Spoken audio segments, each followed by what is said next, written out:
एक आम शहरी बेचारा कहता है जो वो लुट गया है तो अब मैं मजीद अदालतों के धक्के खाने के लिए पुलिस के धक्के खाने से बेहतर है जो हो गया सब्र करके बैठ जाएं। अगर वो कोशिश करता है तो यकीन जानिए लोग कानों को हाथ लगा लेते हैं। एफआईआर जब काटी जाती है वो कॉपी पेस्ट होती है। एक तरफ सरकारी वकील 80,000 रुपये लेता है, 60,000 रुपये लेता है, ये 1 लाख रुपये लेता है, और जो मुलजिम वकील करता है वो 25 लाख रुपये का करता है। एक तफ्तीशी अफसर भले कितना ही काबिल क्यों नहीं हो, वो अपनी जेब से क्यों नहीं लगाएगा।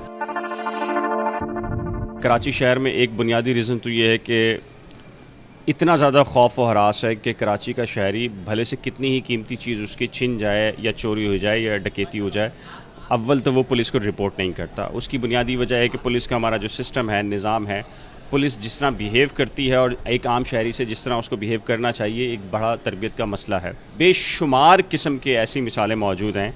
मेरे सामने बहुत सारे दोस्त भी हैं, अहबाब भी हैं, फिर मैं अदालतों में होता हूँ तो अदालतों में डेली लोग मिलते हैं। जो डकैती होती है, मोबाइल चोरी है, मोटरसाइकिल छीनने का मामला है, घर से कोई मासी जो है वो सामान चोरी करके, सोना चोरी करके ले जाती है। किसी एक केस में भी पॉजिटिव ऐसा नहीं होता कि पुलिस खुद से आकर कहे कि जी हाँ हम आपकी ये रिकवरी कराते हैं। तय होता है कि आप इतना % अगर दें तो इतना सारी चीज़ें करें। अव्वल तो एफआईआर तक नौबत पहुंचती नहीं है। अव्वल तो एक आम शहरी बेचारा कहता है जो वो लुट गया है तो अब मैं मज़ीद अदालतों के धक्के खाने के लिए पुलिस के धक्के खाने से बेहतर है जो हो गया सब्र करके बैठ जाएं। अगर वो कोशिश करता है तो यकीन जानिए लोग कानों को हाथ लगा लेते हैं। आपको आज मैं आपको चैलेंज के साथ कहता हूं, मैं 99% क्रिमिनल की जो एफआईआर है वो आपको एफआईआर खाली और आगे की चीज़ नहीं, सिर्फ एफआईआर ला के देता हूं आपको 99% एक ही नकल कॉपी पेस्ट मिलेगा। एफआईआर जब काटी जाती है वो कॉपी पेस्ट होती है। यानी कि फलान जगह जा रहे थे और डकैती की नीयत से जा रहे थे, पुलिस ने उसको रोका, उसने पुलिस के ऊपर फायर कर दिया और उसके बाद फिर पुलिस ने जवाबी वार किया और उसके बाद फिर ये पकड़ा गया। ये कुछ अर्सा पहले गांव देहात से फलां इलाके से आया था और रोजगार नहीं था, तो यहाँ पर आते हुए उसने इस तरह की वारदातें शुरू कर दी। अब ये कॉपी पेस्ट जो एफआईआर है, इसी की बेस पे ही मुल्जिम को सजा होनी है। जब आप की एफआईआर ही कॉपी पेस्ट है तो जज भी रोज ही देखते हैं। मैं एक बहसियत सहाफ़ी अगर इस बात की बात कर रहा हूँ तो वही फाइलें, वही चलान, वही केस उन जजेस के पास भी जा रहे हैं जो रोज घूम के इसी तरह की चीज़ आ रही हैं। कई दफ़ा पुलिस को इसी एफआईआर की कॉपी पेस्ट के ऊपर रिमांड नहीं मिलता। अगर ये रिमांड हो भी जाए कोई बहाना करके तो उसके बाद फिर उनको चलान में नाकामी के बाद इस तरह जाके ट्रायल होने से पहले ही मुल्ज़मान की जमानत हो जाती है। मैं आपको बताऊं कि ऐसे पुलिस अफसरान हैं जिनको मोबाइल फ़ोन नहीं चलाना आता, तो उनको ये डकैती और सीडीआर और दीगर टेक्निकल जो इश्यूज़ हैं, प्रॉब्लम ये है कि आपके पास नया स्टफ़ ही नहीं है पुलिस के अंदर जो ये सलाहियत रखता हो या काबिलियत रखता हो। एक पुलिस अफसर या अहलकार, तफ्तीशी अफसर ईमानदारी के साथ भी अगर कोई चीज़ करना चाहे तो वो नहीं कर पाता, क्योंकि वो जदीद तरीन जो इक्विपमेंट्स है उससे ना वो आरास्ता है, ना उसकी नॉलेज उसके पास है। यही वजह है कि वो पहली चीज़ तो ये कि वो भी कोशिश करता है कि एक एफआईआर आई है, उसके पास कुछ आ गया है, एक ऐसा मटेरियल जिसकी वजह से उसकी अच्छी खासी लंबी दिहाड़ी लगने वाली है, और पहली कोशिश तो ये होती है। अगर कोई ईमानदार पुलिस अफसर भी होता है तो उसके नतीजे के अंदर भी उसकी कैपेबिलिटी नहीं है, ट्रेनिंग नहीं है, तरबियत नहीं है। फिर प्रॉब्लम आती है आगे के मराहल के अंदर। फिर हमारा जो प्रोसिक्यूशन का जो तरीक़ेकार है, निज़ाम है, अदालतों के अंदर गवाहों को जिस तरीके से प्रोड्यूस किया जाता है, पेश किया जाता है।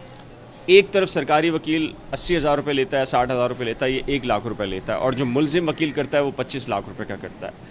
ये हमारे जुडिशल सिस्टम के अंदर भी बहुत सारे फ्लॉज हैं कि रियासत जो है या हुकूमत जो है वो इतना कोर्ट्स के अंदर जो प्रोसीजर को इतना आसान नहीं कर रही, जिसकी वजह से होता क्या कि सारा के सारा जो फ़ायदा है वो एक्यूज़ को जाता है। हम पहली चीज़ एफआईआर नहीं होती, दूसरी चीज़ एफआईआर हो जाए तो अदालत में जाए तो वहाँ सज़ा नहीं होती, और अगर ट्रायल कोर्ट सज़ा दे दे तो हमारी जो एपेक्स कोर्ट हैं, हाई कोर्ट्स है, सुप्रीम कोर्ट है, तो उनका जो पैरामीटर्स हैं सज़ा देने के वो इतने सख्त हैं कि हमने 3 मर्डर, यानी कि हमने देखा है कि 3 मर्डर करने वाला एक ही चुटकी के अंदर जो है 2 समातों में सुप्रीम कोर्ट उसको बरी कर देती है, भले से उसको हाई कोर्ट ने जो है वो केस को बरकरार रखा हो सज़ा को। बुनियाद सिर्फ ये है कि पुलिस इन्वेस्टिगेशन करती नहीं है। पुलिस के पास, तफ्तीशी अफसरान के पास जब जाते हैं तो पुलिस कहती है कि हमें वसाइल ही नहीं मिलते। एक तफ्तीशी अफसर भले कितना ही काबिल क्यों नहीं हो, वो अपनी जेब से क्यों नहीं लगाएगा पैसा। यकीन माने मुल्जिम ने यहाँ वारदात की, यहाँ से वारदात करने के बाद वो आपका मोबाइल लेके कहीं भी चला गया, आप वो उसका कहेंगे भाई पहले इसका सीडीआर निकाल लो, मोबाइल बंद नहीं हुआ था, मोबाइल खुला हुआ था। वो सीडीआर के लिए एक तफ्तीशी अफसर को अपने एक झेली डिपार्टमेंट में, पुलिस के महकमे में 5 से 10,000 रुपये रिश्वत देनी पड़ती है ताकि उस मोबाइल का सीडीआर निकले, तभी जाके उसकी सीडीआर से जाके उसकी लोकेशन ट्रेस होगी, उसके बाद उसकी वारदात को पकड़ा जाएगा। तो एक तफ्तीशी अफसर को पागल है कि अपनी 10,000 5,000 अपनी जेब से किसी शहरी का मोबाइल बचाने के लिए जाके अपने महकमे में रिश्वत देगा। तो ये वारदातें इस तरह जब होती रहेंगी पुलिस की नाकामी होती रहेगी तो आप कभी भी किसी को सज़ा नहीं दिलवा सकते, और यही चीज़ें होती रहेंगी। हर केस के लिए लोग कहते हैं ना कि भाई पुलिस वाले कहाँ से लाएं पैसा, हर केस के लिए मर्डर से लेके एक मोबाइल फ़ोन चोरी और बल्कि एक कोई थप्पड़ में मार दे उसकी इन्वेस्टिगेशन के लिए भी पुलिस के निज़ाम में तफ्तीश के लिए अलग अलग रकम मुख्तस होती है। यानी कि कत्ल की वारदात अगर हो गई तो उसके लिए लाख रुपए तफ्तीशी अफसर को कानून के मुताबिक मिलना चाहिए पुलिस डिपार्टमेंट से, ताकि वो इन्वेस्टिगेशन में जो भी अखराजात होते हैं वो खर्च करे, वो पैसा उनको नहीं मिलता। ये मैं अपनी तरफ से नहीं कर रहा, दर्जनों तफ्तीशी अफसरान हैं जो आके शिकवा करते हैं, रोते हैं, चिल्लाते हैं, चीखते हैं। तो जब पैसा नहीं मिलेगा तो फिर या तो मुद्दई से पकड़ेगा पैसा वारदात तफ्तीश करने के लिए, या फिर मुल्ज़िम से पकड़ेगा। तो फिर जब ये पकड़ा हुआ फिर वो उसी पैसे को हलाल भी उसने करना है, वो कहीं मुल्ज़िम को फेवर देगा, कहीं मुद्दई को फेवर देगा, और इसी तरह जब नाक़िस तफ्तीश की वजह से केस अदालत में आएगा तो मुल्ज़मान छूट जाएंगे और बार बार वो ज़मानतें लेंगे और बार बार जाके वारदातें करेंगे। इसकी रोकथाम अगर करनी है तो पुलिस को इन्वेस्टिगेशन के पैसे दें, पूरे प्रॉपर उसको पैसे दें, और इन्वेस्टिगेशन के ऊपर भी एक मुकर्रर होने चाहिए आला अफसरान, वो सारे वारदातें को देखें भी, और उसके बाद इनको सही मानों में जब केस अदालत में जाएगा तो कोई मजाल ही नहीं है कि एक मुल्ज़मान ट्रायल कोर्ट से सजा हो और ऊपर सुप्रीम कोर्ट तक छूट जाए। ऐसे केसेस कभी भी नहीं हमने नहीं देखे, वरना बुनियाद में रिमांड या चालान किया फौरन ट्रायल जो शुरू होने से पहले ही जमानतें हो जाती है, मुल्ज़मान की हिम्मत बढ़ती है और दोबारा वो आते हैं और इसी तरह की वारदातें करते जाते हैं।